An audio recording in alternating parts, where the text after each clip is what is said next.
cuando se armó el estudio, no habían datos en Chile de este rango etario respecto a sus percepciones o sus actitudes en ciencia y de los estereotipos de género asociados. Porque es complicado trabajar con niños y niñas de estas edades. Y se ha reportado que los estereotipos de género ya están o empiezan a hacerse presentes a los 8 años o antes. Entonces, si nosotros, por eso que también elegimos este rango etario. Claro. Porque, bueno, es digamos, poder ver qué está pasando ahí. Primero, saber si hay estereotipos de género o no. La literatura de otros países dice que sí, pero en Chile no sabemos.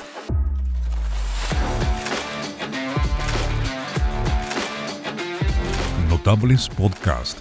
Conversaciones con protagonistas de la ciencia y la tecnología. Es presentado con el apoyo de Centro Científico Tecnológico de Valparaíso, líder en innovación, desarrollo y tecnología, desde Chile para el mundo. Laboratorio de Nanobiomateriales USM, a través de su proyecto Fondesit 122-0715. Centro Avanzado de Ingeniería Eléctrica y Electrónica AC3E de la Universidad Técnica Federico Santa María. Ciencia, tecnología e innovación para la industria.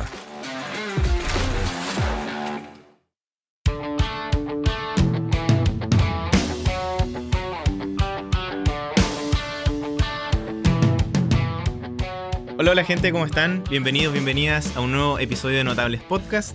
En esta ocasión estamos súper contentos porque después de harta coordinación, hartos temas por ahí que han aparecido, nos acompaña la doctora Carolina Parra en su segunda vez en este podcast. Ella es directora del Laboratorio de Nanobiomateriales USM, investigadora del Centro Científico Tecnológico de Valparaíso CCTVAL y profesora del Departamento de Ingeniería Mecánica USM. También nos acompaña Danae Barría, bioquímica, comunicadora científica y encargada de comunicaciones del NanoBioLab. Un gustazo tenerla acá, en verdad sé que va a ser una conversación súper interesante. Muchas gracias por la invitación, Claudia. Sí. Contentísimas de estar acá. Muchas gracias por la invitación. Genial, genial. Un poco lo que nos convoca hoy día es hablar de divulgación científica, sobre todo. En temas de divulgación, su grupo tiene harta experiencia, lo digo yo, lo he visto aquí en la universidad, hartas actividades, sobre todo en el contexto de Valparaíso, que es algo súper importante, hacer ciencia con el lugar donde uno hace ciencia. Y no sé, ¿cómo ha sido este proceso de que salir un poco de lo que exige la academia, que es un poco hacer ciencia, publicar y encerrarse a veces mucho, a decir, no, yo también quiero compartir lo que he aprendido, quiero devolver un poco la mano al territorio donde estoy trabajando? Sí, ¿te parece? Cuento un poco yo. Sí, es por que, favor.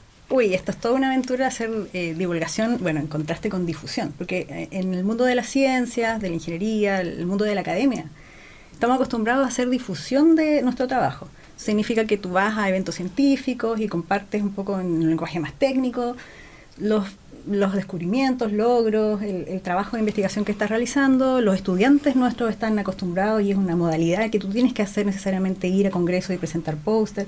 Todo eso es difusión, siempre en esta comunidad más cerrada, ¿sí?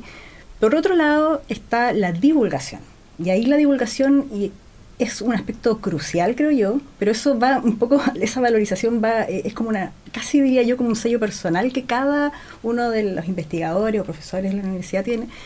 Es el nivel de importancia que le da. Y la divulgación tiene que ver con transmitir esto que tú estás haciendo, estos conocimientos que estás generando, estos avances, a veces innovación, a veces son cosas aplicadas, a la sociedad.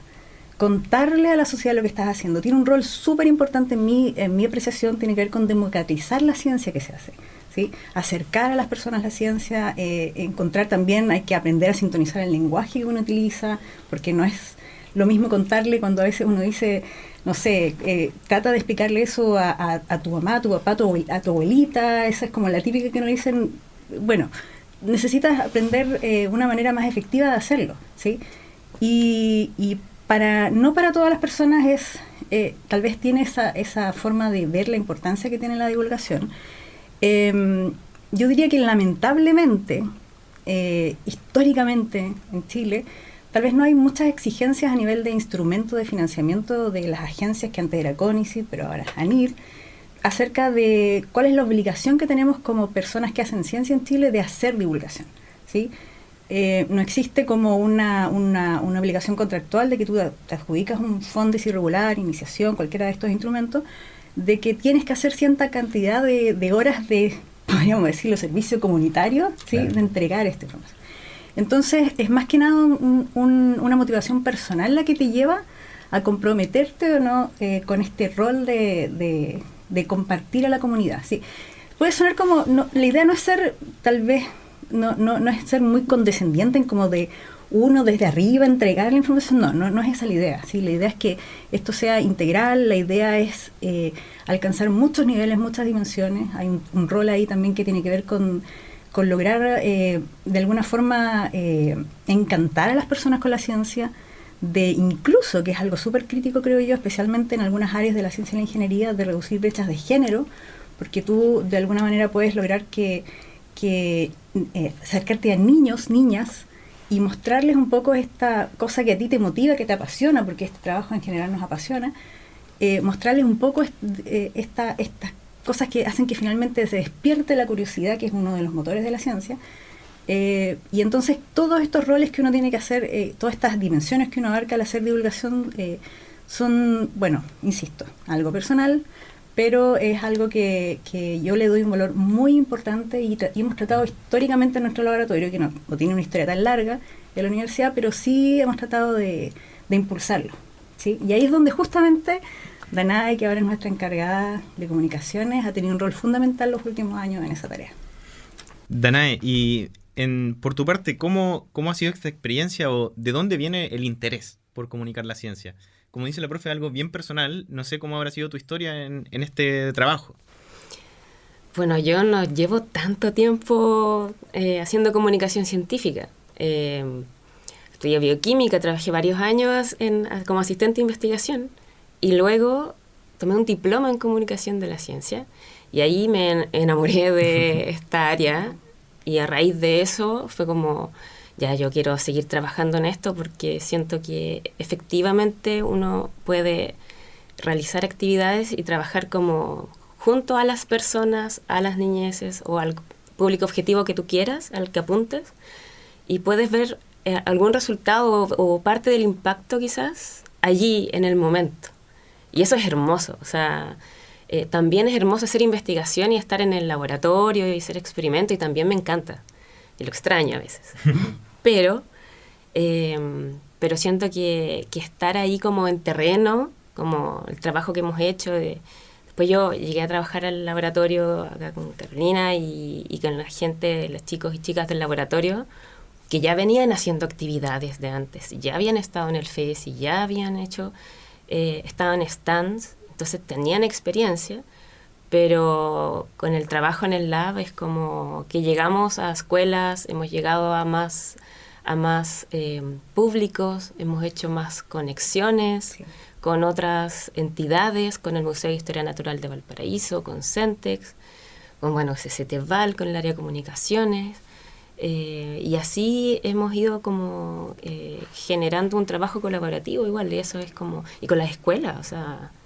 Ahora este año también, ahí hablaremos más de eso, pero sí, o sea, es como muchos nexos y harto trabajo también de la gente del laboratorio, como haciendo los talleres, yendo a la escuela o cada cierto tiempo en stands, pero claro, desde una visión más participativa, desde la divulgación, yo lo veo como, claro, mencionaba, como algo que deja de ser tan jerárquico y trata de buscar la horizontalidad, buscar la participación más activa de tu público objetivo, sea cual sea. Pero no, y está bien, digamos, la difusión y, por ejemplo, las charlas. Pero en la divulgación buscamos ir un poquito más allá, como poder interactuar más, que haya un feedback y con eso seguir haciendo. Hay una retribución muy valiosa cuando tú ves estos efectos ahí mismo, cuando ves a los niños participando en las actividades, cuando ves a los profesores también viendo ese trabajo, pero claro, si uno lo quiere ver desde el punto de vista más frío, hay muchas razones bien lógicas por las que uno debería hacer divulgación, que tienen que ver con que nosotros recibimos para hacer nuestra investigación en Chile, así funciona básicamente la investigación en nuestro país, tú recibes fondos del Estado, ¿sí? Postulas a instrumentos que son la mayoría ahora administrados por la Agencia Nacional de Investigación y Desarrollo, ANID, pero de alguna manera tú, ¿cómo retribuyes eso? Porque eso es plata del Estado, es plata de todos los chilenos, si lo quieres ver. Entonces hay una deuda que nosotros tenemos que saldar, y eso tiene que ver con entregar también y con acercar a las personas.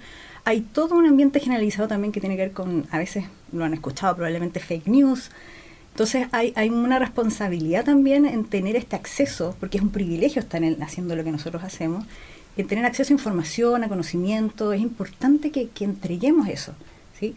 Y nosotros siempre tuvimos muchas ganas, ¿sí? Es como la historia de tener ganas, pero claro, ¿cómo nos organizamos? Nos dábamos espacio, los chicos en el laboratorio participaban de actividades de vez en cuando, pero tener a una persona encargada de comunicaciones en un grupo de personas y ayudarnos a gestionar, y claro, nos potenció enormemente. O sea, el trabajo que Danae ha hecho nos ha permitido tener un alcance increíble. O sea, no nos imaginamos lo que estamos haciendo ahora hace unos años atrás cuando ya no estaba.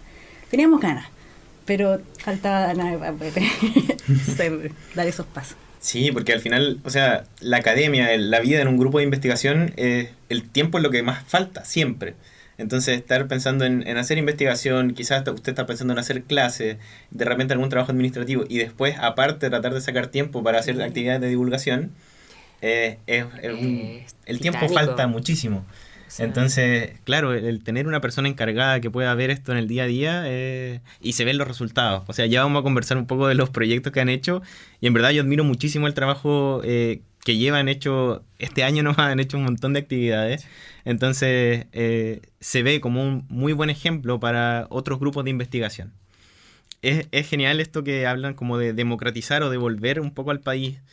Hemos hablado en capítulos anteriores, yo creo que ha sido un tema bien repetitivo, el tema de que para cambiar la forma en que Chile genera o sustenta su economía hoy en día, hace falta generar industria, generar innovación, generar tecnología. Y si hoy en día los chilenos y las chilenas están dando sus impuestos para financiar la ciencia, y no estamos tratando de buscar a quienes van a ser capaces de instaurar esas capacidades el día de mañana, no sé qué estamos haciendo. Es como, ya va a venir esta camada de investigadores, de investigadoras, y el día de mañana que se la arreglen los chilenos de 10 años más.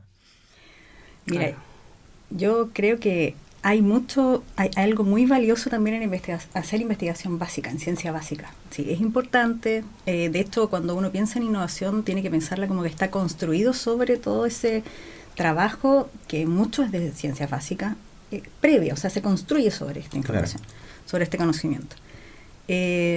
Pero, claro, también había un tema como histórico en Chile. Tal vez los fondos destinados a hacer ciencia aplicada empezaron desde hace no tantas décadas atrás, digamos. En otros países tal vez había más fondos como para poder empezar Yo creo que tuve la fortuna, tal vez mi primer proyecto de investigación, cuando me incorporé en esta universidad, fue de ciencia aplicada. ¿Sí? Entonces, ahora ya están los incentivos tal vez como para pensar en dedicarse a eso, pero es cierto, o sea, es muy difícil. Yo creo que lo conversamos la vez pasada también, tiene que ver con que yo lo siento también que es una cosa de género, curiosamente. Yo lo he visto también, lo he percibido en colegas, que para las mujeres tal vez hay un tema como de propósito, mucho en nuestra labor. ¿Sí? Y es bonito ver que tú estás haciendo algo, estás desarrollando una tecnología, estás haciendo un producto, un servicio, que va a ir a cumplir un propósito y que va a tener un beneficio directo sobre distintos aspectos. Hay muchos aspectos que tú puedes considerar ambiental, incluso puedes irte por el lado económico, pero también un tema social. Y eso lo da la ciencia, claro, la investigación aplicada, ¿sí? Estamos en un buen momento, hay muchos fondos en el que tú puedes optar para hacerlo. Eso naturalmente te deriva, como ha sido mi caso, que a lo mejor es algo que no conversamos la vez pasada, en ya incluso llegar a este punto de generar empresas de base científica tecnológico. Ese vocabulario no estaba en mi vida cuando empecé ni pensar siquiera cuando estaba estudiando o cuando empecé a trabajar acá en la universidad. jamás se me hubiese ocurrido que iba a terminar desarrollando, teniendo una empresa que fuera una spin-off de la universidad, por ejemplo. Esas cosas no estaba, no. De verdad que no estaba como en mi en mi programación. Pero claro, ahora que ya ha pasado el tiempo, hay un proceso también de crecimiento, y eso me llevaba a este compromiso de hacer investigación aplicada. No dejar de lado lo otro, pero sí hacerla aplicada. Y bueno, y eso es más fácil, incluso es más fácil de comunicar a veces también, ¿no? Claro.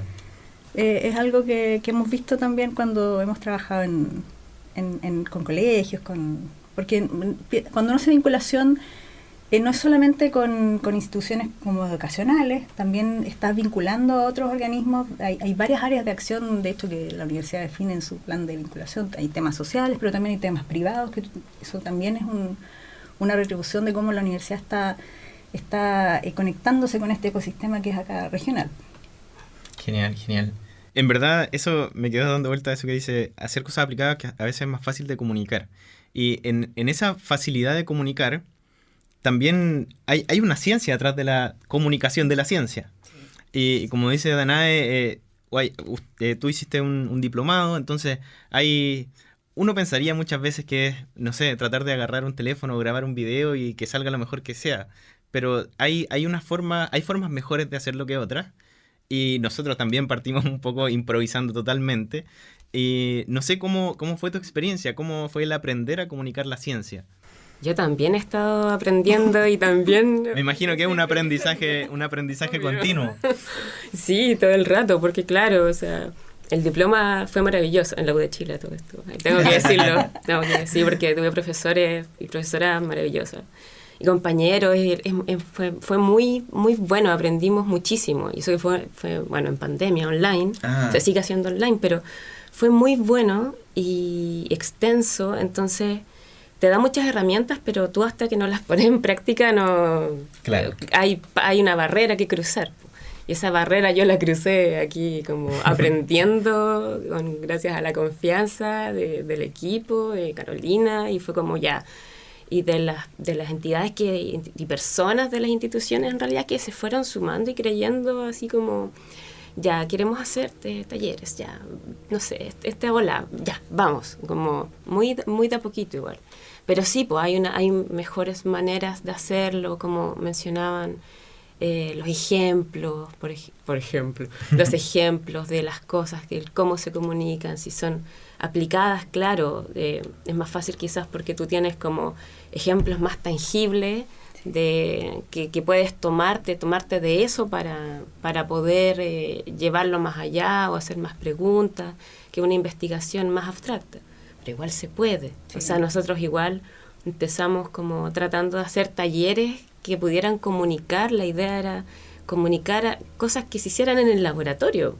Esa era la idea, porque claro, hay muchos experimentos de física muy bellos y entretenidos, pero que quizás no son tan contingentes mostrarlo para el quehacer de este laboratorio. Yeah. Entonces, bueno, era como, pensemos entonces en actividades que sean amables, que sean entretenidas, que sea un juego también. Sí, cómo comunicas, que sea entretenido, que sea un lenguaje amable, no por eso sencillo o simple o esto de bajar, no, o sea, es una traducción, pero que se va aprendiendo igual, como se va aprendiendo a comunicar también, pienso, como en el ensayo, en los talleres y con el feedback continuo de las personas con las que trabajas, porque si no, solo es imposible. Claro. O sea, vital. Porque hay también todo un desafío que, o sea, muchas veces uno lo experimenta en la universidad, que uno se da cuenta, la persona que me está haciendo clases, o sea, uno le llama profesor, pero no es un profesor, porque no es un pedagogo, por así decirlo, una pedagoga, sino que tuvo que aprender y con las herramientas que tenía, armar una clase. Y ahora, si pensamos en el desafío de que no son personas ya de 18, 20 años, sino que podemos estar hablando de niños de 6 años, de 7 años, hay una barrera mucho más grande para poder transmitir el conocimiento. Yo pienso que va muy de la mano con la educación, de hecho. O sea, es que todo lo que un poco hemos estado haciendo va en esa dirección. Y también el tema de cómo tú armas las actividades tiene mucho que ver con la pedagogía. Sí. Yo no estudié pedagogía, Claro. pero mi mamá y mi papá son profesores. Genial. Entonces, y también ahí como uno va aprendiendo actividades, las dinámicas, la didáctica de las clases, cómo estructurar las talleres, pero también hay mucho que aprender desde ese lugar, como cosas que se pueden tomar también para hacer estas otras actividades de divulgación. Exacto. La forma, el final. Al menos en esto que nosotros hemos hecho, que es talleres, en este formato. Qué buena, qué buena. En verdad es una pega gigante, gigante. Y no sé si me pueden contar un poquito de algunos de los ejemplos. Sé que hemos mencionado... haciendo. Exacto. Sí, hay mucho que contar. Hemos estado conversando allí. No sé por cuál quieren partir ustedes. Uf, ¿cuál escogemos de todos? No, yo creo que hay que partir... a ver, qué difícil. Bueno, esta historia comienza. Claro. Hace un tiempo atrás. Claro, nosotros, bueno, hay un hito en particular que es muy importante, Danae te va a contar más detalles, pero tiene que ver con una exhibición que está ahora en el Museo de Historia Natural, que ella te contará, de acá de Valparaíso. Pero la verdad es que es un hito que fue naciendo de manera bien natural, fue como bien orgánico todo, pero partió con una iniciativa que jamás pensamos que iba a llegar a ese nivel de... ¿sí? Que tiene que ver con talleres. Partimos haciendo un poco lo que ya veníamos haciendo, pero de manera más organizada, con estas herramientas formales que traía Danae, que era hacer talleres en colegios.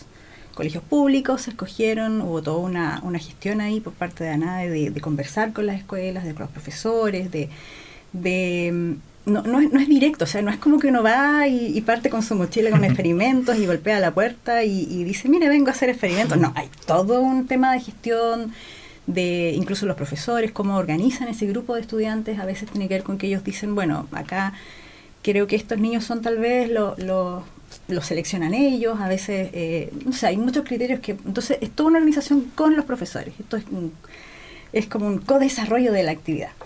Y bueno, se implementaron estos talleres, fueron talleres que salieron tan bien, fue tan bonita la experiencia, bueno, la gente, las personas del laboratorio trabajaron con los chicos. Habían estudiantes que ya ahora están trabajando, son profesionales en empresas que también estuvieron en esa época trabajando. Pero fue tan bonito ver ese compromiso y el material que se generó a partir del trabajo de estos niños y niñas de estos colegios públicos, que dijimos finalmente, hay que hacer algo más con esto, con esta cantidad gigante de material, registros audiovisuales que teníamos. Entonces, eso nos llevó a una siguiente etapa que requirió más trabajo aún de gestión, más contactarse con asociaciones. Ya ahí crecimos como pensando, no, esto ya solo no podemos, tenemos que llegar a otros niveles. Y bueno, insisto, Danae ahí fue sumamente importante para poder lograrlo. La verdad es que fue... O sea, todo ese proceso, seguimos haciendo actividades con colegios, fue un proceso también de aprendizaje. Hay cosas que obviamente que se van mejorando en la medida que tú vas viendo las actividades con los niños y niñas. También decidimos en ese momento, tiene que ver mucho con el público objetivo, como decía Danae, al que tú quieres ir.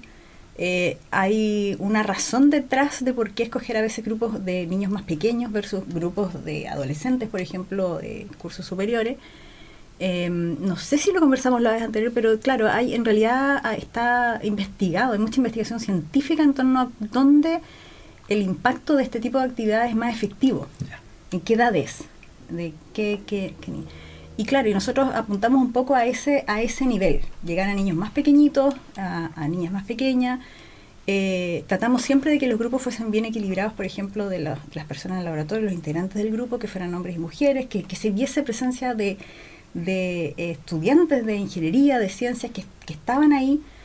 Todas esas cosas que de repente pueden parecer como que se organizan nomás, no, hay una intención detrás, ¿me entiendes? De que esta participación de mujeres de alguna manera muestre algo que tal vez en mi época, yo como estudiante estoy haciendo memoria, yo la verdad que no tuve acceso a esa como mensaje de que en realidad una mujer, una joven en ciencia, tenían las mismas capacidades que un hombre haciendo ciencia no sé, pues en universidades o en centros de investigación.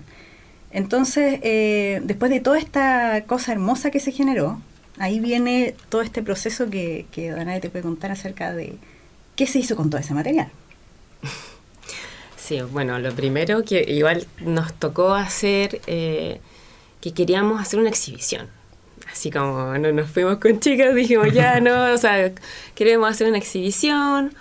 Como estábamos trabajando con Centex, contábamos con el espacio para poder tener la exhibición por un par de meses, con el apoyo de las personas en Centex, del museo, pero no teníamos recursos. Y era como, bueno, no teníamos idea tampoco cuánto costaba montar una exhibición. Diseñar, cómo diseñarla, que era un guión museológico, museográfico, que, o sea, otro lenguaje igual, para mí también, que yo tampoco conocía. Y ahí fue como meterse en ese otro mundo y decir ya y empezar a buscar financiamiento. Sí. Uf. ¿Ves? También esas gestiones vienen ahí. Buscar financiamiento, tocar puertas, mandar, o sea, ahí estuvimos ambas así reuniones, muchas reuniones con empresas, con la universidad, con distintos departamentos, hasta que, bueno, fue posible, lo conseguimos, como fue una especie de teletón. Lo conseguimos, porque claro, no postulamos a un fondo, a un ciencia pública, a otro fondo, no, o sea, como fue todo a pulso, conseguido así, con los apoyos de distintos proyectos y de distintas entidades, y la universidad, por supuesto, y de ahí fue como ya, pedir cotizaciones, digamos, con quien trabajamos. Y ahí entra Inas Diseño, que son Valentina y Carolina, las chiquillas de Inas Diseño, que son quienes diseñaron y fabricaron, montaron e itineraron la exhibición Micromundo, Ciencia y Arte en tus manos. Tomando como punto de partida ese material que se había recolectado en estos talleres. Dijimos, claro, queremos que esto se exponga como obra, son las obras de los niños y niñas, son sus imaginarios respecto a micromundos de bacterias, de lana, de hojas, de cómo ellos se imaginan, cómo ellos vieron. Queríamos un poco que más personas pudieran estar un momento en contacto con la experiencia que tuvieron estos niños y niñas en los talleres y que pudieran también apreciar las obras de los niños y niñas y sus imaginarios, que pudieran conocer estos micromundos pero a través de la visión de niños y niñas. Claro, porque no solamente, y también de la visión de un microscopio de origami o de ver las bacterias ahí, pero también a través de esta visión de niños y niñas. Pasa por ahí. Genial. Ahí, no sé si nos puedes explicar un poquito en qué consistían los talleres y la exposición, un poco para la gente que no la ha visto, que se hagan un poco la idea de qué es lo que se muestra o qué es lo que se buscaba que los niños imaginaran. Sí, por favor. Bueno, los talleres buscaban comunicar de manera, me lo sé así, de manera amable, las escalas o dimensiones macro, micro y nano. ¿Sí? Eso como objetivo general es la idea, es que las niñas nacíamos como una síntesis al final y que ellos entendieran que habían 3 dimensiones, 3 escalas de tamaños, ¿sí? Como grandes rasgos, porque trabajamos con estudiantes de 4º a 8º básico. Yeah. Ese es nuestro rango de nuestro público objetivo, de escuelas públicas de Valparaíso, ¿sí? Entonces, como trabajamos con la escuela Alemania, con la escuela Alemania, el Liceo María, se me fue, lo siento. Pero son 4 escuelas públicas y 3 escuelas públicas, son mixtas, hay de niñas, de niños, o sea, tratamos de también en ese sentido ser como bien, apuntar a distintas, y claro, fue bien interesante esa experiencia porque teníamos el material, o sea, los niños cuando hicieron los talleres, la idea era mostrarles esas distintas escalas porque nosotros trabajamos en investigación en nanociencia. Entonces nosotros tenemos instrumentos avanzados, cosas muy súper tecnológicas caras también, pero bueno, equipos que nos permiten acceder a esa información a la escala muy, muy pequeñita. Y claro, para nosotros, con todas estas herramientas, hay cosas que son visibles.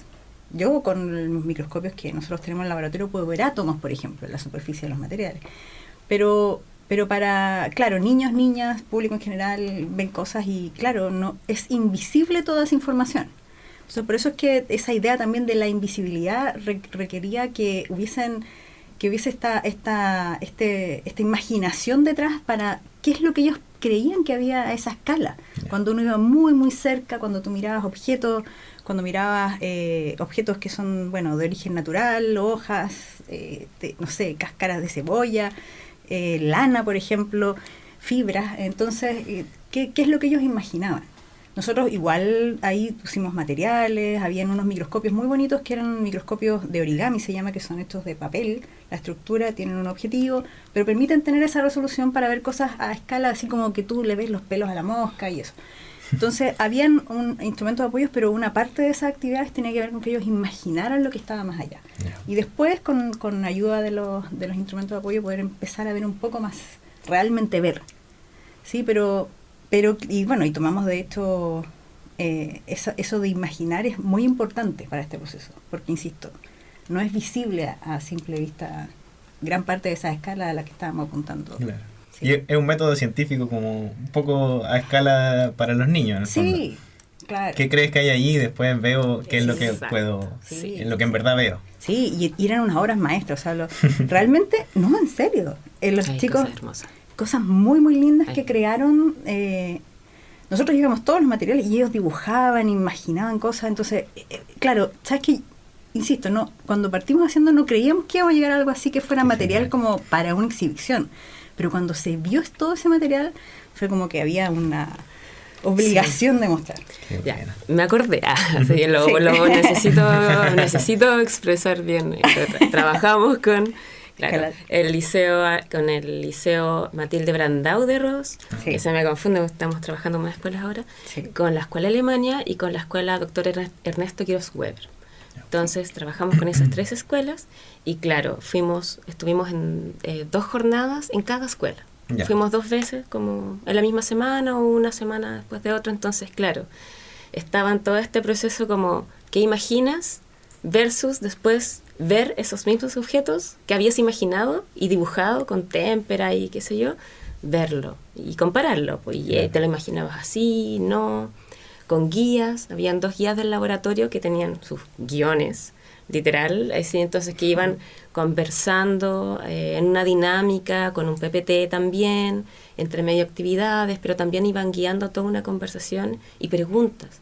O sea, como muy de preguntarle a los niños qué pensaban, qué conocían, de lluvia de ideas, de primero hacer eso, y después ir de a poquito como contándoles, narrándoles esta historia, siempre en relación con las manos. Igual trabajamos mucho en eso. Trabajamos con bacterias. También. Hicieron experimentos con las manos, que ponían su mano en distintas superficies y después las ponían en una placa de cultivo. Nosotros eso en la primera sesión, nos llevábamos las placas al laboratorio, se crecían, todo rotulado, por supuesto, con sus nombres y todo, que ellos rotulaban, por supuesto, su experimento.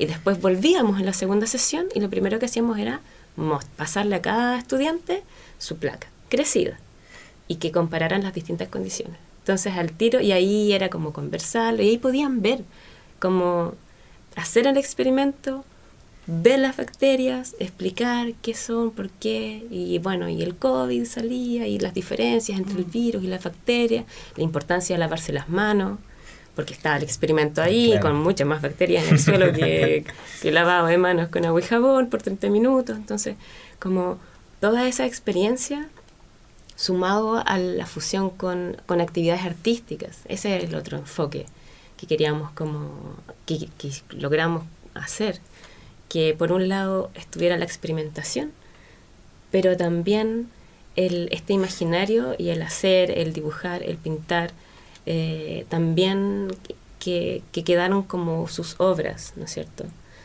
que están expuestas en la exhibición.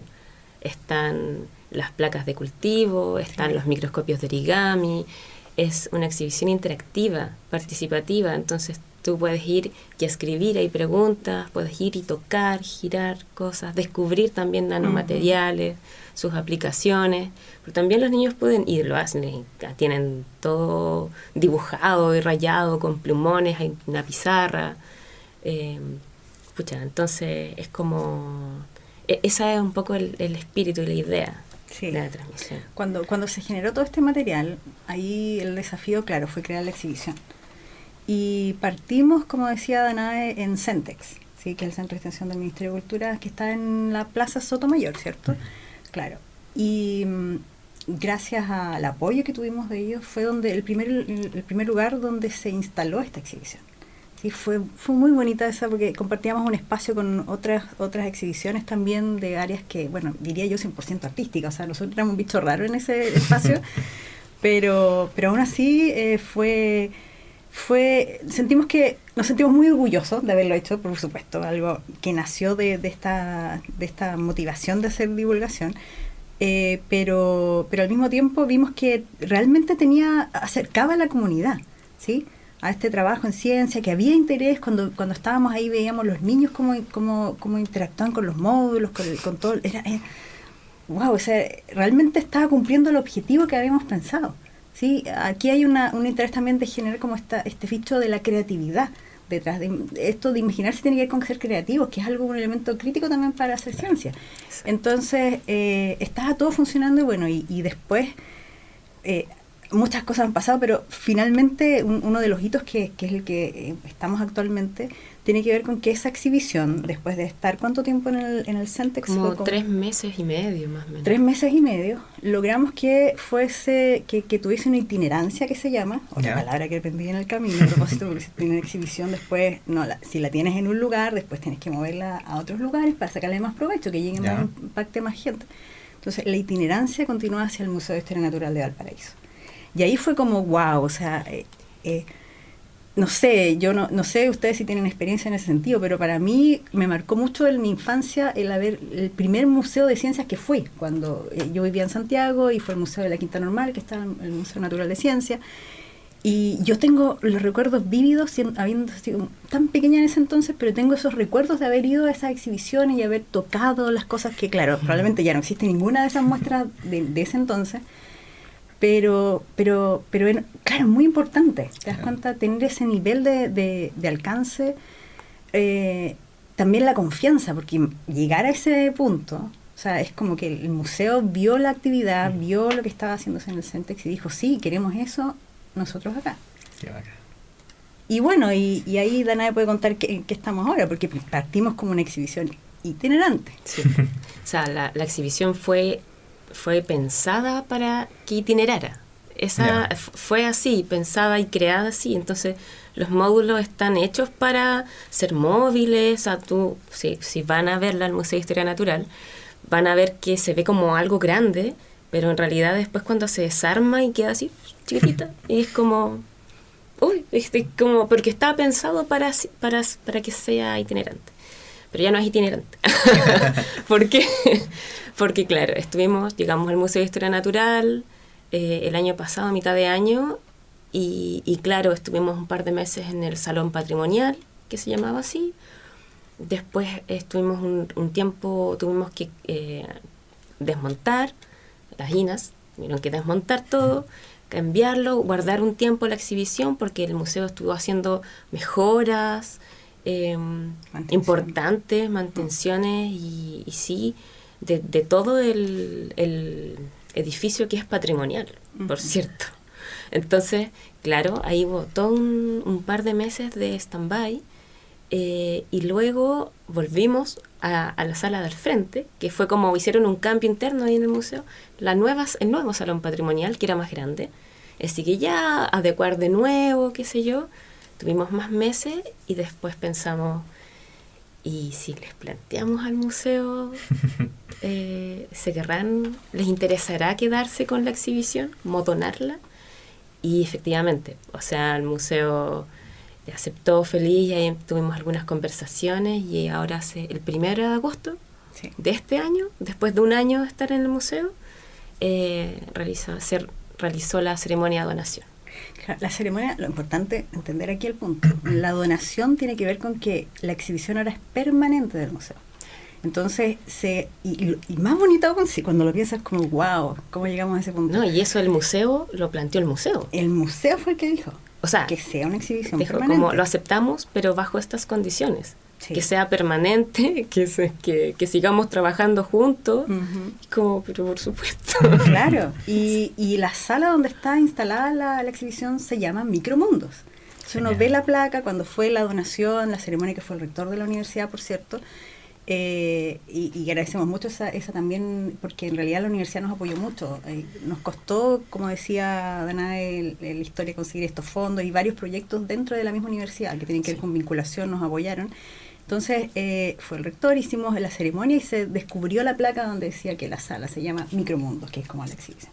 Entonces es muy bonito y seguimos haciendo cosas. Hay muchos proyectos más. Uno cuando ya se mete en esto es tan difícil, o sea, es como que te consume y es como que vamos creciendo y claro, a veces no alcanza las horas del día tampoco para hacer tantas cosas. Pero sí, seguimos trabajando mucho con... Sí, que... Qué buena, qué buena. Al final, es como decía usted al principio, es un poco devolver la mano. En un momento tuvieron esta exhibición en el Museo de Ciencia en Santiago y hoy día usted está colocando con su equipo exhibición en el Museo de Historia Natural de Valparaíso y otros van a ser los que los vean, otras van a ser los que los vean y el día de mañana ellos ni siquiera tienen que ser investigadores, investigadoras, van a ser gente curiosa, gente que tiene un cierto acervo científico y que los vuelve personas más completas. Al final también que las actividades tengan como esta dualidad un poco entre lo artístico y lo científico también es genial.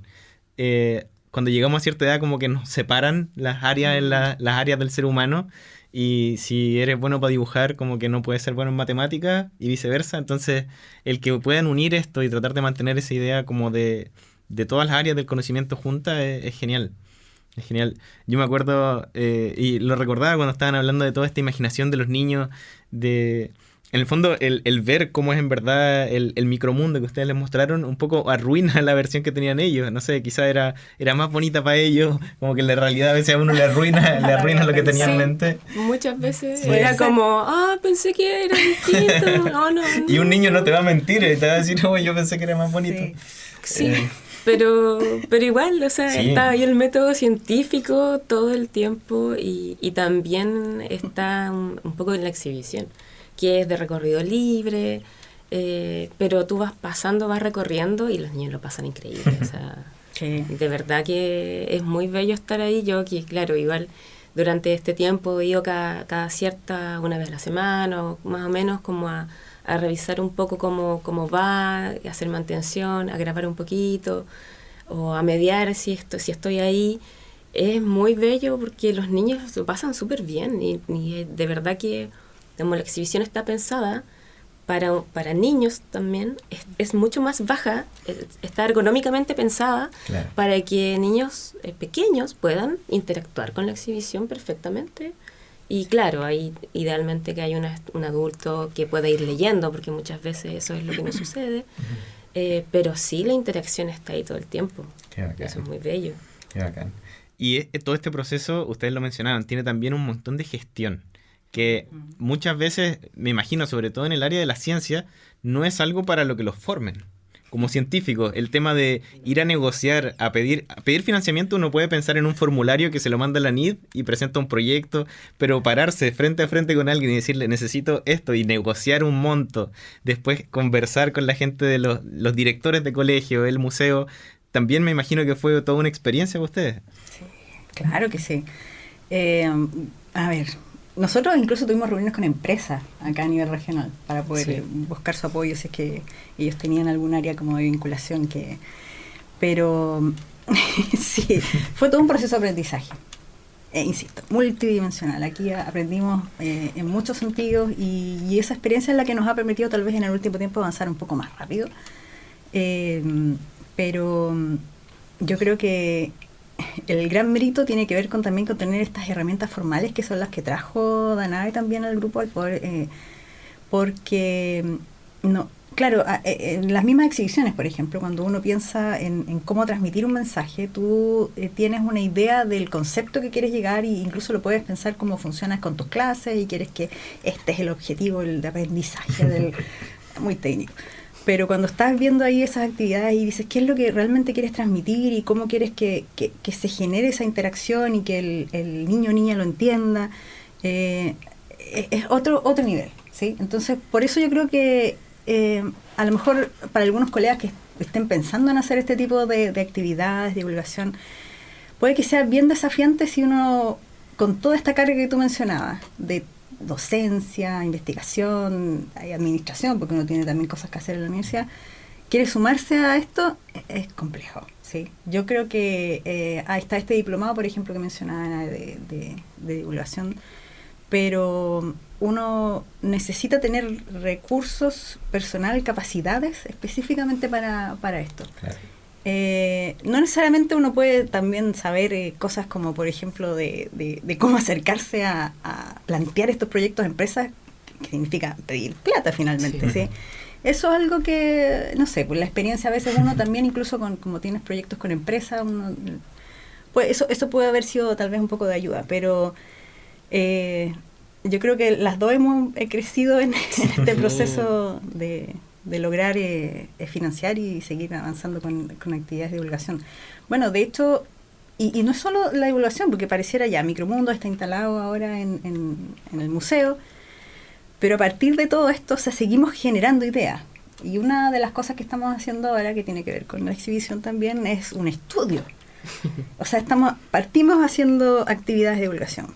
Seguimos con esta iniciativa, este gran hito de la exhibición en el museo, la sala Micromundo. Pero a partir de eso vamos a empezar a generar conocimiento científico. Y ahí ya se fue como... sí, claro, una vuelta. Ahí, no se te da a decir, no. Cierre de círculo. Estamos en eso. Hemos estado desde el año pasado, porque ya dijimos, estábamos, ¿no es cierto?, postulando a fondos para poder itinerar la exhibición. Y entonces, para poder seguir itinerándola, también era un constante estar postulando a fondos para poder hacer eso. Y igual es complejo, o sea, porque cuánto tiempo y dónde se guarda. Entonces, es maravilloso que esté a disposición de todas y todos en el museo, que es un espacio de acceso liberado, bello, en un espacio patrimonial. O sea, mejor no podría, no podría quedar en mejores manos, así. Pero también nos preguntamos, ¿y cómo lo recibe? Porque claro, uno puede estar ahí y dice, ay, sí, se recibe súper bien, pero ¿se entiende la exhibición? Claro. ¿Cómo hacemos la evaluación de este proyecto? Como eso no lo contemplamos antes, porque trabajamos de manera bastante como rápida, armando todo, muy, muy bien organizado, pero rápido. Entonces dijimos, bueno, postulemos a un INES Género de la universidad para hacer un estudio, para ver también cómo impacta la exhibición en la recepción de los niños y niñas que están ahí jugando, que pasan un rato. ¿Tiene un impacto? Su percepción de la... Claro, en sus actitudes hacia la ciencia, pero también después nos fuimos metiendo más en el tema. Y es como, bueno, ¿qué perciben de los científicos, de las científicas, de la ciencia, de sus clases de ciencias naturales, de sus profes de ciencias naturales, o sea, y cómo podemos medir esto? Tanto su percepción de la exhibición, después de pasar por ahí, como también de sus actitudes hacia la ciencia y de los estereotipos de género asociados a la ciencia, que ese es otro temón. Entonces, en este estudio estamos trabajando en esa dirección. Y estuvimos todo agosto con otra equipa de personas, bueno, primero fue armar el proyecto, pasamos por comité de ética. Uy, sí. Claro, de ciencias sociales es otra historia. Sí. Y porque es un proyecto de ciencias sociales, claro. Entonces necesitamos apoyo desde el área de sociología principalmente. Yo soy de formación bioquímica. Física.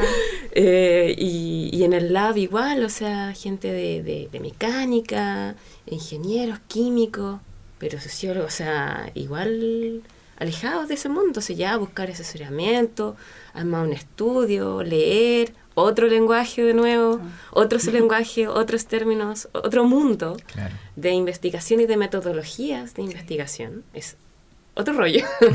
Y es muy entretenido igual. Y claro, comité de ética, aprobación del comité de ética, y estamos trabajando con 7 escuelas de Valparaíso. Públicas también, con niños de 4º a 7º básico. Entonces, ahí fueron grupos, o sea, por escuela, a la exhibición.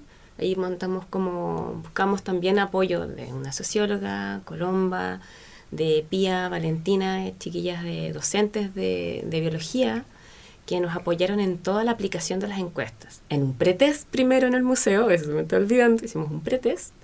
Eso quiere decir que tuvimos una encuesta, se armó una encuesta, pero había que probarla antes de aplicarla para ver si se entendía, porque la tenían que contestar los niños y niñas, idealmente sin apoyo, o sea, mínimo, digamos. La idea era que la pudieran leer y contestarla. Entonces fue como pretest y después la aplicación y la gestión con los establecimientos, con los docentes, que tenían con las autorizaciones, porque hay todo un protocolo que no es cierto que corresponde por toda la parte del comité de ética. Entonces también aprendizaje, de nuevo, mucho aprendizaje de protocolos, otro tipo de protocolos, porque es un trabajo, una investigación con niños y niñas. Entonces es mucho más riguroso. Es mucho más riguroso. Y ahora estamos en el proceso de análisis de datos. La intención acá es lograr una publicación científica asociada a esto. Entonces, sí, es como las vueltas de... Estamos volviendo, sí. Claro. Sí. La idea es publicar, sí. En el fondo se vuelve una plataforma de investigación ahora la exhibición en el museo. Sí, pero claro, es una plataforma y es distinta. Es un tema aquí como de versatilidad también de lo que estamos haciendo, pero y del alcance. O sea, yo creo que nuevamente volver a la idea inicial que te decía, o sea, jamás me hubiese imaginado que hubiese estar involucrada en una investigación que tenga que ver con ciencia social. Claro, pero llega en forma natural todo esto. ¿Sí? Este proceso de crecimiento, aprendizaje ha sido bien natural, orgánico y llegó a este punto en que tenemos que realmente ser capaces de, con nuestro método científico, con estas herramientas que entendemos, pero ahora en otras áreas que tuvimos que aprender mucho, pero es ciencia finalmente, ver efectivamente cuál es el impacto. ¿Sí? Y claro, va a ser muy bonito ver también esa especie de porque es un estudio cualitativo, cuantitativo, hay cosas que se pueden, para poder transmitir y mostrar también a la gente lo efectivo que pueden ser estas iniciativas. También es bueno tener esos números para poder decir los logros, decir las mejoras, decir qué tan importante es hacer estas iniciativas de divulgación. Claro, porque estos problemas al final, cuando hablamos, por ejemplo, de brechas de género en disciplinas STEM, estamos hablando de problemas que son a una escala mayor a lo que estamos acostumbrados, porque estamos hablando de que esto se le muestra a niños de 12 años, niñas de 12 años, que no van a ingresar a la universidad hasta 6 años más. Entonces esto está empezando a formar el Chile del 2030, 2040, y aprender cómo hacerlo más efectivo, cómo empezar a botar estos estereotipos, en el fondo nos beneficia a todos. Y es conocimiento que es súper... Estos problemas son mucho más complejos a veces que lo que estamos acostumbrados en ciencia. Porque no hay una ley, no hay una ecuación que podamos despejar una variable para poder resolverlo. Sería bonito, ¿no? Sí. Claro, qué divertido. Sí, porque en realidad, mira, una de las razones por las que yo también siento que pude haberme dedicado a este tipo de carrera, de trabajo, tiene que ver con las certezas que te puede dar este tipo de investigación. Pero es cierto, cuando uno trabaja con personas ya es diferente. Es otro mundo. Entonces, pero siempre lo supe, la importancia que finalmente estas actividades tenían en poder reducir las brechas de género. ¿Sí? Como te digo, hay mucha investigación y eso es bueno que exista esa investigación porque... hay muchos preconceptos, hay muchos, no sé, tal vez ideas que las personas pueden tener, pero que si uno se va a bases confiables, a datos, uno puede darse cuenta que efectivamente hay temas que van más allá de a veces cosas que, no sé, locuras como naturaleza, hombre-mujer o no. Sí, aquí hay un tema súper puntual y por eso es que nosotros apuntamos a tener impacto en este grupo etario de niños y niñas. Por eso es que nos fuimos directamente ahí. Por eso es que sabemos la efectividad que tiene esta interacción que vamos a tener, este trabajo que, como tú dices, tal vez no sé si vamos a tener la oportunidad de ver en esas nuevas generaciones cuando ya... Pero claro, vamos a poder en esta foto instantánea, que es algo de ahora, sí entender digamos, el poder que tiene, ¿sí? Es marcar un precedente igual, Sí. porque son, bueno, al menos ahora tenemos que rehacer la búsqueda bibliográfica, pero desde hace algunos meses atrás, cuando se armó el estudio, no habían datos en Chile de este rango etario respecto a sus percepciones o sus actitudes en ciencia y de los estereotipos de género asociados. Porque es complicado trabajar con niños y niñas de estas edades. Y se ha reportado que los estereotipos de género ya están o empiezan a hacerse presentes a los 8 años o antes. Entonces, si nosotros, por eso que también elegimos este rango etario. Claro. Porque, bueno, es digamos, poder ver qué está pasando ahí. Primero, saber si hay estereotipos de género o no. La literatura de otros países dice que sí, pero en Chile no sabemos. Entonces, como súper importante también que poder tener esos datos también en una región, que también es importante mencionarlo, que estamos en una región, es una investigación también regional, todo lo que se ha hecho ha sido acá en Valparaíso, eso también es importante, digamos, mencionarlo, digamos, este territorio, digamos, y entonces, bueno, cómo entonces se puede analizar y cómo toda esta información que se va a levantar o los análisis que salgan, los resultados, va a quedar en manos de la escuela, de los docentes, del museo, de todas las instituciones asociadas, libre para que también se puedan tomar medidas. Sí. O nosotros, si eventualmente se quieren hacer nuevas exposiciones o nuevos talleres, o nuevas actividades, se puedan contemplar cambios para disminuir esta brecha de género o cosas en donde haya que tener atención, por ejemplo, que quizás no nos estamos dando cuenta y las pasamos por alto. Pero bueno, ya con este primer avance, ahí va un granito de arena, que es también lo bello de la investigación científica, de la investigación. En toda su área. En cualquier área. Sí.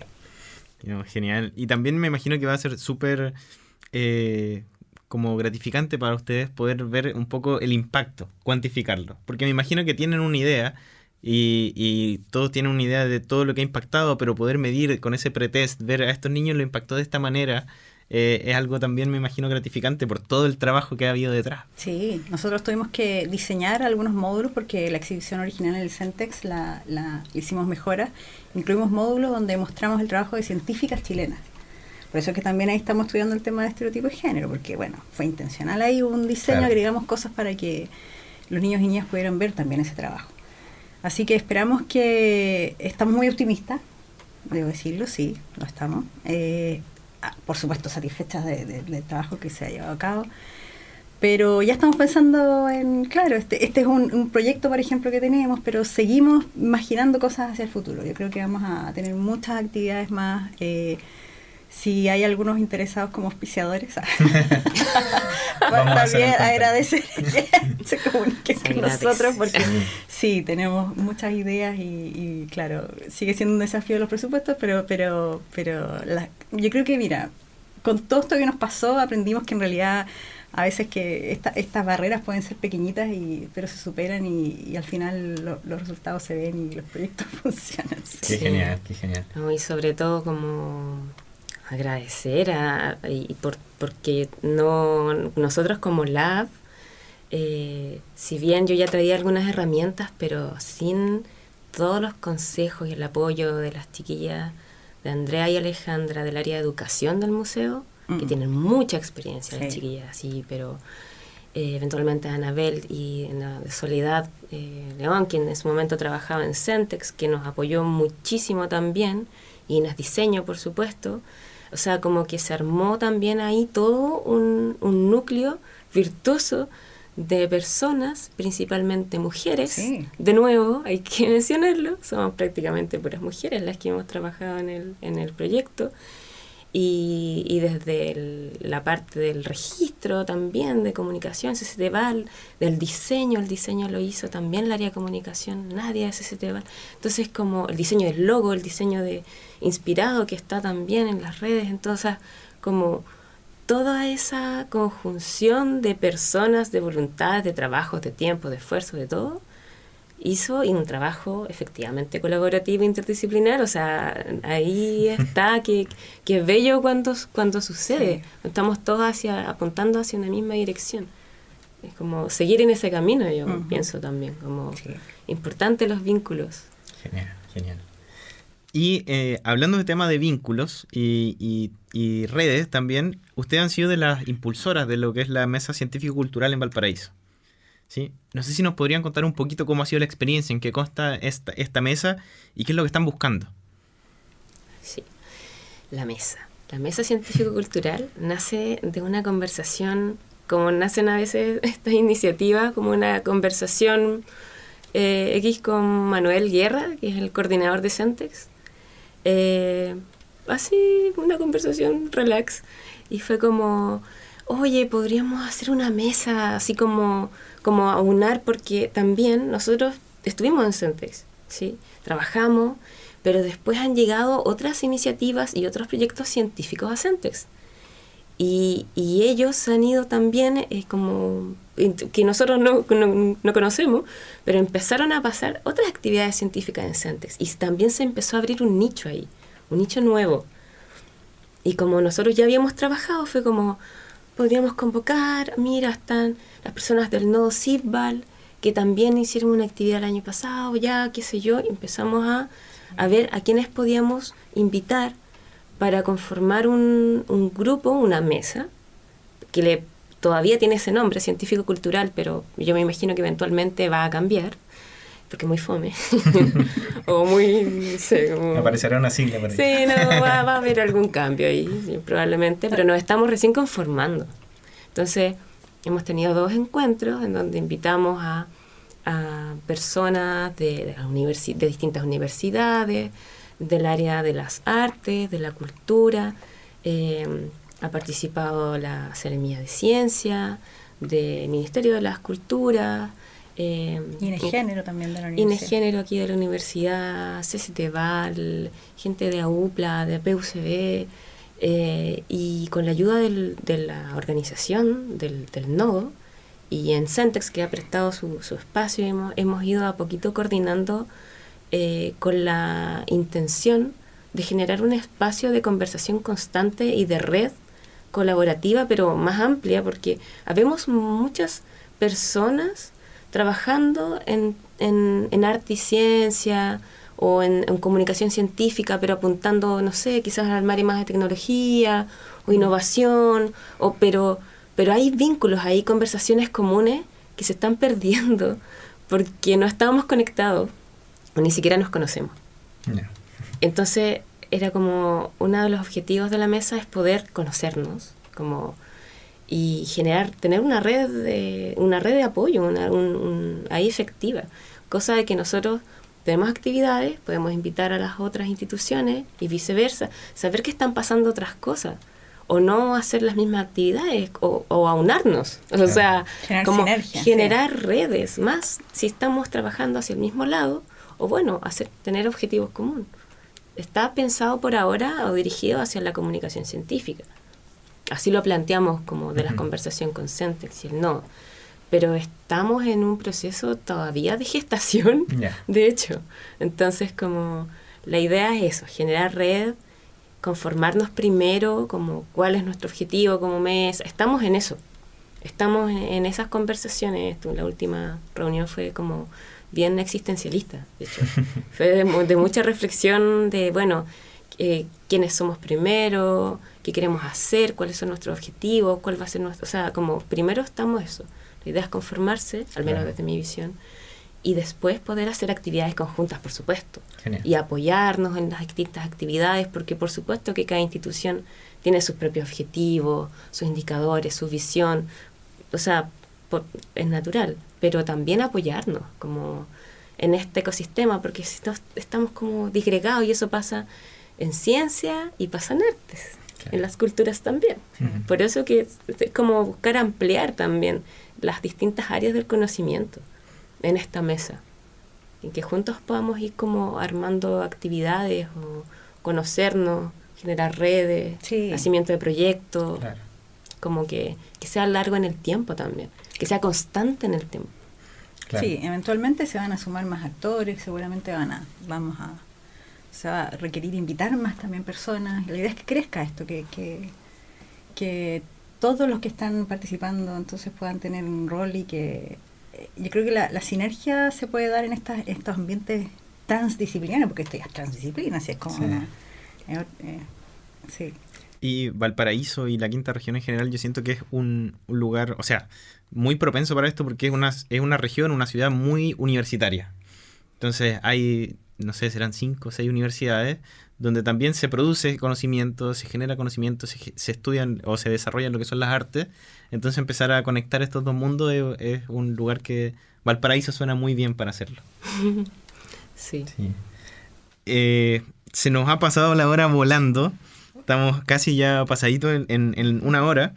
Y no puedo cerrar el capítulo sin antes cumplir con la tradición, que es pedirles primero una recomendación de libro y o película. No sé quién quiere partir. Uy, bueno, película. Sí. Yo recomendaría Interstellar. Si es que no la han visto, véanla, por favor. ¿Qué película, Dios mío? Sí, mira, la idea, uno puede sacar muchas cosas de esa película, pero en el fondo es el mensaje de, claro, una especie de sociedad futurista distópica donde la ciencia pierde el rol que ha tenido tal vez últimamente en hacer que tal vez la sociedad pueda tener muchas más herramientas como tecnológicas para ir creciendo y desarrollándose. En ese momento, en esa historia, la ciencia, las personas ya pierden completamente su fe, que no me gusta usar esa palabra en el contexto de ciencia, pero su Claro. fe en la ciencia.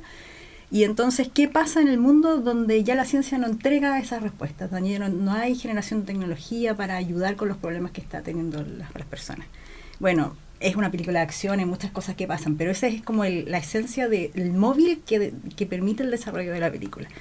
Y es muy interesante, claro, desde ese punto de vista, y bueno, es muy entretenida. Además, hay mucho de física, hay muchas personas que apoyaron como para que no quedaran tanto en ficción, mucho más en ciencia que en ficción los argumentos que se usaban. Así que yo se las recomiendo 100%. Interstellar. Genial. No, un peliculazo. Sí, Sí, sí. Así es. Oye, yo voy a recomendar un libro.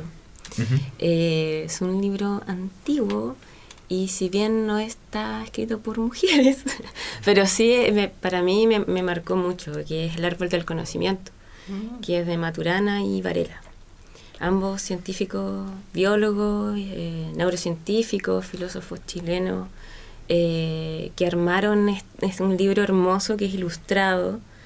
Entonces va como contando un poco la evolución de la vida y de lo que entendemos por un ser vivo, pero pasando eso como desde lo proto hasta lo que podríamos considerar un ser humano, y con explicaciones, con ilustraciones hermosas. Es un libro muy muy muy bello, y que también tiene como imágenes, no sé si lo han podido tener en sus manos, ¿sí? Que tiene algunos tintes como de divulgación, porque tienen como caricaturas de Varela o de Maturana, como explicando ciertos conceptos. Genial. Que están así como al ladito. Entonces, sí, quizás no es un libro de divulgación así tan tiene algunas cosas que de repente pueden ser más complejas, pero es muy hermoso. Sí, yo lo recomiendo. Buen libro, sí. Genial, genial. Y también, como es tradición, pedirles un consejo que sea para ustedes mismas, para mí, para quienes estén escuchando, Hemos hablado en hartos capítulos que uno, o sea, nadie sabe cómo es estar en los pies del otro, entonces en los zapatos del otro, entonces podría vivir su vida sin pedirle consejo a nadie, pero igual de válido es pedirle consejos a todos y uno discriminar qué es lo que le sirve. Un consejo. Sí, pero un consejo, ¿no? ¿En qué? Algo que te haya servido a ti. Uy, yo creo que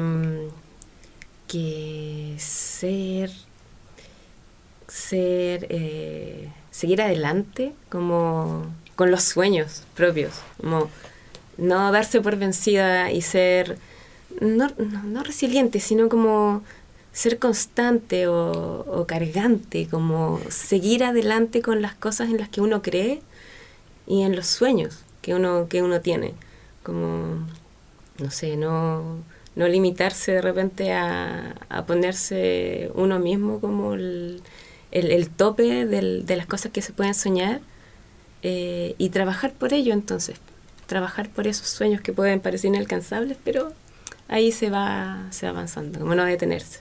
Sí, yo creo que es curioso, pero yo creo que la porfía es fundamental para seguir en esto.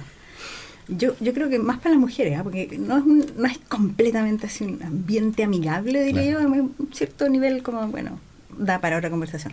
Pero sí, yo creo que la porfía es una herramienta básica para poder seguir adelante.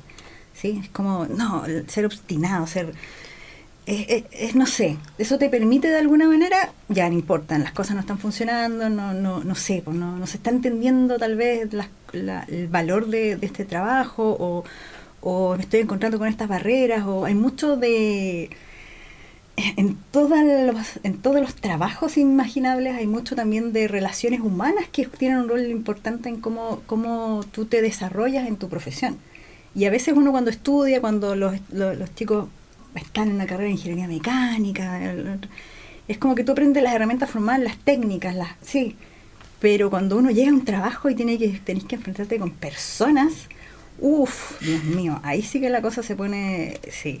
Entonces, yo siento que, claro, en estos ambientes donde uno es minoría, porque somos muchas menos mujeres en la ciencia y en la ingeniería, va a depender de la carrera, pero eso es la norma, y no solo en Chile, en el mundo. Entonces, es súper útil la porfía. Yo lo pongo ahí como una de las cosas valiosas, sí. Seamos porfiados. Consejo, pucha, yo estaba pensando en el consejo que di la vez anterior y que lo quiero repetir porque me da la impresión de que cada vez que veo, lo veo mucho en chicos, chicas, ahora también estudiantes, pasa mucho que las personas tienden a compararse, ¿sí? Es como, entonces mi consejo es, traten de evitar la comparación. Sí, a todo nivel. De repente uno dice, no, es que miro y, oye, él está yendo su pucha y a mí no me está yendo tan bien. O para él es mucho más fácil, o ella es mucho más fácil entender esto. O no sé, muchas distintas dimensiones uno puede compararse y decir, y sentirse mal. Sí, es como esa comparación. Y yo creo que al final uno lo que tiene que hacer es tratar de uno mismo definir como sus puntos de comparación. Yo quiero ser mejor en este sentido comparado conmigo mismo, que hasta ahora ha funcionado hasta este nivel y ahora quiero ser un poco mejor en esto. Quiero mejorar esta actitud frente a las cosas, quiero mejorar mis hábitos frente a las cosas, quiero mejorar mi rendimiento, por ejemplo, en estas cosas. Entonces, uno mismo partir con esa comparación interna y así no hay manera de que te frustres, porque vas a poner esfuerzo y aunque sea mínimo, vas a ir mejorando. Entonces, y eso finalmente... Claro, eso te va a llenar de satisfacción, va a ser súper positivo en tu manera de enfrentar los obstáculos. Y claro, uno nunca sabe lo que le está pasando al otro, la realidad del otro, las dificultades, las facilidades que tiene. Entonces, yo creo que es muy superficial eso a veces de compararse con otros sin tener todos esos contextos. Y lamentablemente termina perjudicándolo a uno que hace esa comparación. Claro. Así que traten de evitar las comparaciones, yo diría que eso sería un consejo. Qué genial, qué genial. En verdad, agradecido, todo el equipo agradecido de haberlas tenido acá, de haber podido conversar esta hora, que en verdad se me pasó volando. Aprendí un montón, me quedé con un montón para pensar sobre, en el fondo, cómo aportar.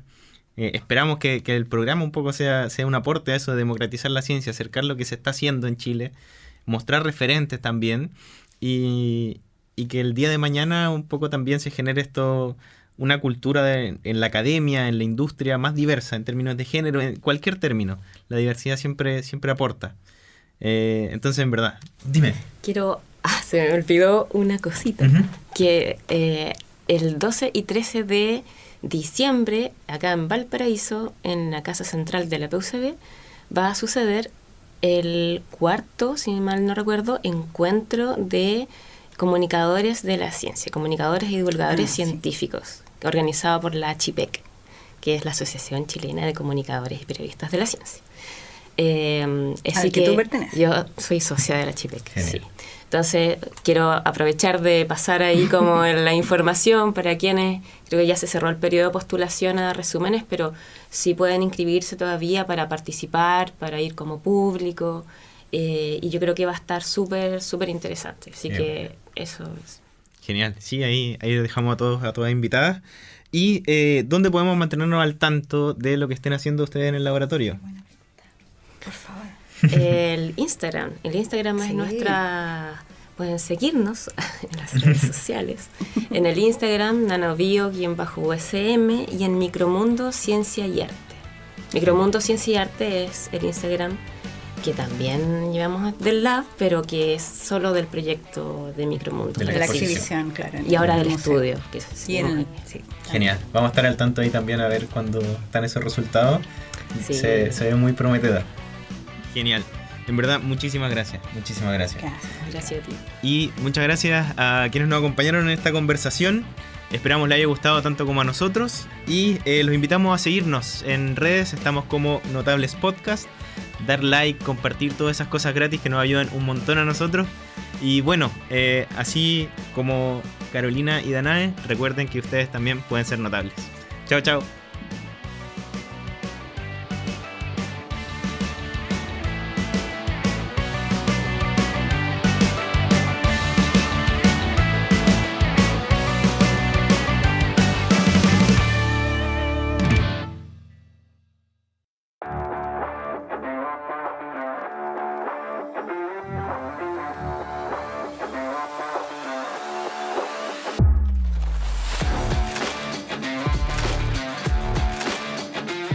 Este episodio de Notables Podcast fue posible gracias al apoyo de Centro Científico Tecnológico de Valparaíso, aliado estratégico en innovación, desarrollo y tecnología. Si quieres conocer más de su trabajo, visita www.cctval.usm.cl. Laboratorio de Nanobiomateriales USM, a través de su proyecto Fondesit 1220715. Conoce más del laboratorio y sus proyectos a través de Instagram en @nanobio_USM.